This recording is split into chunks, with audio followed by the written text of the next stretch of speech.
আর এবার নিউ ব্যারাকপুরের মাইকেল নগরের একটা ঘটনা আপনাদের বলি। ধর্ষণের চেষ্টা, জিম ট্রেনার সে পুলিশের জালে। 1 বছর ধরে জিম ট্রেনারের সঙ্গে এই অভিযোগকারীর নাকি সম্পর্ক। আর গত রাতে কি হয়েছিল, ঠিক কি অভিযোগ উঠে আসছে, জিয়াউল আরো ডিটেইল জানাতে পারবে। জিয়াউল, দেখো, গত 1 বছর ধরে অর্থাৎ জিম ট্রেনারের সঙ্গে সম্পর্ক এবং সেখানে তিনি জিম করতেন। কিন্তু গতকাল রাতে অর্থাৎ এই এক মহিলা তার বান্ধবীকে নিয়ে অর্থাৎ এই জিম ট্রেনারের বাড়িতে যায়, তখনই তাকে মদ্যপ অবস্থায় ধর্ষণের চেষ্টা করে, এমনটাই অভিযোগ। পরবর্তীকালে তার বান্ধবী সেই কাজে বাধা দেয় এবং তাকেও বেধড়ক মারধর করে। ফলে ইতিমধ্যেই কিন্তু নিউ ব্যারাকপুর থানায় অভিযোগ দায়ের হয়েছে। অভিযোগের ভিত্তিতে জিম ট্রেনার অর্থাৎ একেবারে নিউ ব্যারাকপুরের মাইকেল নগর এলাকা থেকে গ্রেফতার করা হয়েছে। আদালতে গতকাল থেকে আদালতে পাঠানো হবে, এমনটাই পুলিশ সূত্রের খবর। বেশ,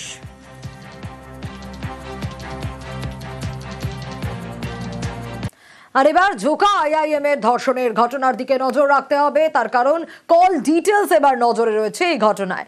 নির্যাতিতার মোবাইলের লোকেশন পুলিশের হাতে। নির্যাতিতার সঙ্গে কতদিন থেকে আলাপ অভিযুক্তর, কি রয়েছে আরো ডিটেইল জানাতে পারবে অমিত রয়েছে আমার সঙ্গে। অমিতের কাছ থেকে জানতে চাইবো, অমিত, এইবার জোকা আইআইএম এ ধর্ষণের এই যে অভিযোগ, এই যে ঘটনা, এতে কল ডিটেলস নজরে, তদন্তে কোন কোন বিষয়গুলোকে দেখা হচ্ছে?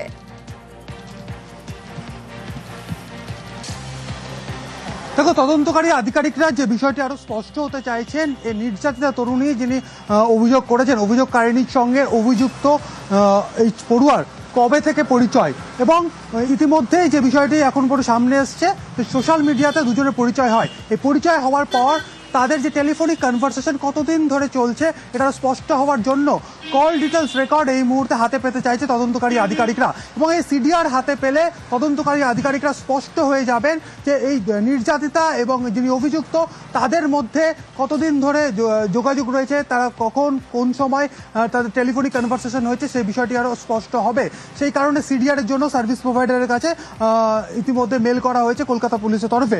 অন্যদিকে যেহেতু সোশ্যাল মিডিয়াতে পরিচয়, সেক্ষেত্রে চ্যাট এই মুহূর্তে তদন্তকারী আধিকারিকদের নজরে রয়েছে। সেক্ষেত্রে তাদের চ্যাট হিস্ট্রিও কিন্তু এই মুহূর্তে তদন্তের আওতায় রয়েছে, কারণ সেইগুলো খতিয়ে দেখতে চাই। সেক্ষেত্রে হোয়াটসঅ্যাপ, মেসেঞ্জার বা অন্যান্য কোনো অ্যাপে তাদের চ্যাট হয়েছে কিনা, সেই বিষয়গুলো জানার চেষ্টা করছে। কারণ তদন্তকারী আধিকারিকরা ইতিমধ্যেই জানতে পেরেছেন যে বিভিন্ন অ্যাপে বা বিভিন্ন যে মেসেঞ্জারগুলো রয়েছে, সেখানে তাদের মধ্যে বার্তালাপ হয়েছে বা সেখানে তাদের কনভারসেশন হয়েছে, সেইগুলো তারা পেতে মরিয়া। এবং ইতিমধ্যে অভিযুক্তর ফোন, একটি আইফোন, সেটি বাজেয়াপ্ত করা হয়েছে। তবে এখনো পর্যন্ত সে পাসওয়ার্ড এখনো পুলিশ হাতে পায়নি, কারণ জেরা পর্বে এই অভিযুক্ত সে পাসওয়ার্ড দিতে এখনো পর্যন্ত নারাজ। এই তথ্য উঠে আসছে। আরো আপডেট রয়েছে, অমিত সঙ্গে থাকো, আসছি তোমার কাছে।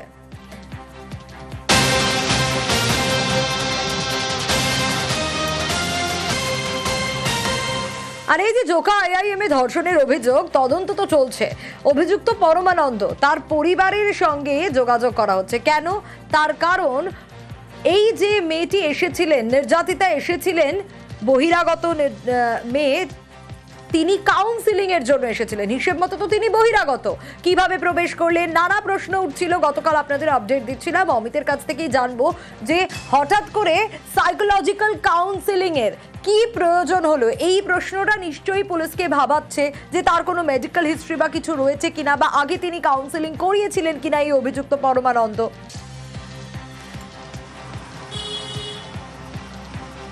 একেবারে এই বিষয়টিও কিন্তু তদন্তকারী আধিকারিকদের যথেষ্টই ভাবাচ্ছে বা গুরুত্ব সহকারে এই বিষয়টিও তারা জানার চেষ্টা করছেন। কি প্রয়োজন পড়েছিল এই পরমানন্দের, যে তার সাইকোলজিক্যাল কাউন্সিলিং এর প্রয়োজন রয়েছে বা দরকার পড়েছে। এই কারণে মেয়েটির সঙ্গে যোগাযোগ হওয়ার পরে তার নিজের কাউন্সিলিং করাতে চাইছেন পরমানন্দ। এই কারণেই পরমানন্দের পরিবারের সঙ্গে ইতিমধ্যে যোগাযোগ করা হয়েছে তদন্তকারী আধিকারিকদের তরফে, এবং তাদের কাছে পরমানন্দের মেডিকেল হিস্ট্রি চাওয়া হয়েছে।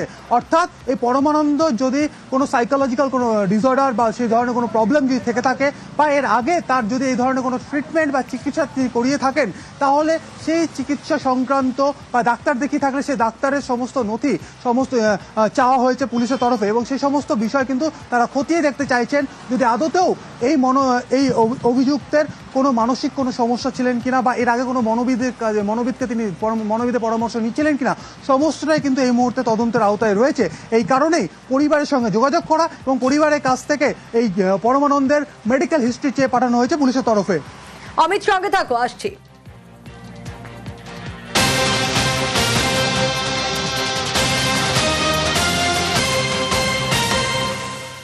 আর এই যে জোকা আইআইএম এর এই যে ঘটনা তদন্ত চলছে, এখানে পুলিশের নথিতেই বিভ্রান্তি। হ্যাঁ, ঠিকই শুনছেন। কেন এই কথা বলছি?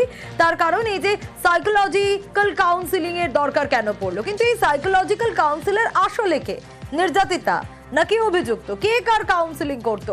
পুলিশের নথিতে কি কি তথ্য রয়েছে অমিত জানাতে পারবে আরো ডিটেল। অমিত, এখানে বিভ্রান্তি কেন? মানে কি কারণ পুলিশের নথিতে এই দুরকম তথ্য? কি জানতে পারছো? দেখো, আলিপুর আদালতে যে ফরওয়ার্ডিং লেটার বা ফরওয়ার্ডিং কপি পুলিশের তরফে দেওয়া হয়েছে, সেই ফরওয়ার্ডিং কপির দুটো প্যারাগ্রাফ ঘিরে কিন্তু বিভ্রান্তি তৈরি হয়েছে। এই ফরওয়ার্ডিং কপির প্রথম পাতার যে 2 নম্বর প্যারাগ্রাফটি রয়েছে, সেখানে নির্যাতিতা কি অভিযোগ করেছেন সেই পয়েন্টটি সেখানে বিস্তারিতভাবে লেখা রয়েছে। সেই জায়গায় বলা হচ্ছে যে অভিযুক্ত যিনি পরমানন্দ, তার সাইকোলজিক্যাল কাউন্সিলিং এর প্রয়োজন রয়েছে, আর নির্যাতিতা তাকে কাউন্সিলিং দিতে গিয়ে ধর্ষণের শিকার হয়েছেন। অন্যদিকে এই প্রথম পাতার যে 5 নম্বর বা 5 নম্বর যে প্যারাগ্রাফ রয়েছে, সেখানে পুলিশ উল্লেখ করছে যে পড়ুয়াকেই কাউন্সিলর বলে দাবি করছে। আর এখানেই বিভ্রান্তি, অবশ্যই আমাদের নজর থাকবে অমিত। আর এবার নিউ ব্যারাকপুরের মাইকেল নগরের একটা ঘটনা আপনাদের বলি। ধর্ষণের চেষ্টা, জিম ট্রেনার সে পুলিশের জালে। 1 বছর ধরে জিম ট্রেনারের সঙ্গে এই অভিযোগকারীর নাকি সম্পর্ক। আর গত রাতে কি হয়েছিল ঠিক, কি অভিযোগ উঠে আসছে, জিয়াউল আরো ডিটেল জানাতে পারবে।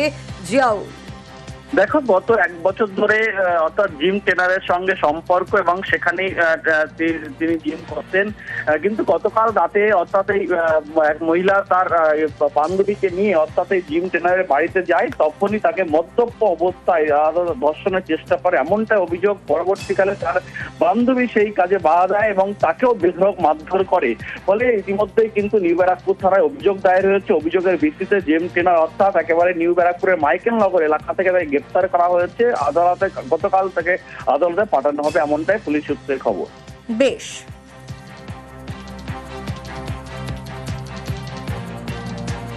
আর এবার নিউ ব্যারাকপুরের মাইকেল নগরের একটা ঘটনা আপনাদের বলি। ধর্ষণের চেষ্টা, জিম ট্রেনার সে পুলিশের জালে। 1 বছর ধরে জিম ট্রেনারের সঙ্গে এই অভিযোগকারীর নাকি সম্পর্ক। আর গত রাতে কি হয়েছিল ঠিক, কি অভিযোগ উঠে আসছে, জিয়াউল আরো ডিটেল জানাতে পারবে। জিয়াউল, দেখো, গত 1 বছর ধরে অর্থাৎ জিম ট্রেনারের সঙ্গে সম্পর্ক এবং সেখানে তিনি জিম করতেন। কিন্তু গতকাল রাতে অর্থাৎ এই এক মহিলা তার বান্ধবীকে নিয়ে অর্থাৎ এই জিম ট্রেনারের বাড়িতে যায়, তখনই তাকে মদ্যপ অবস্থায় ধর্ষণের চেষ্টা করে, এমনটা অভিযোগ। পরবর্তীকালে তার বান্ধবী সেই কাজে বাধা দেয় এবং তাকেও বেধড়ক মারধর করে। ফলে ইতিমধ্যেই কিন্তু নিউ ব্যারাকপুর থানায় অভিযোগ দায়ের হয়েছে। অভিযোগের ভিত্তিতে জিম ট্রেনার অর্থাৎ একেবারে নিউ ব্যারাকপুরের মাইকেল নগর এলাকা থেকে গ্রেপ্তার করা হয়েছে। আদালতে গতকাল তাকে আদালতে পাঠানো হবে, এমনটাই পুলিশ সূত্রের খবর। বেশ।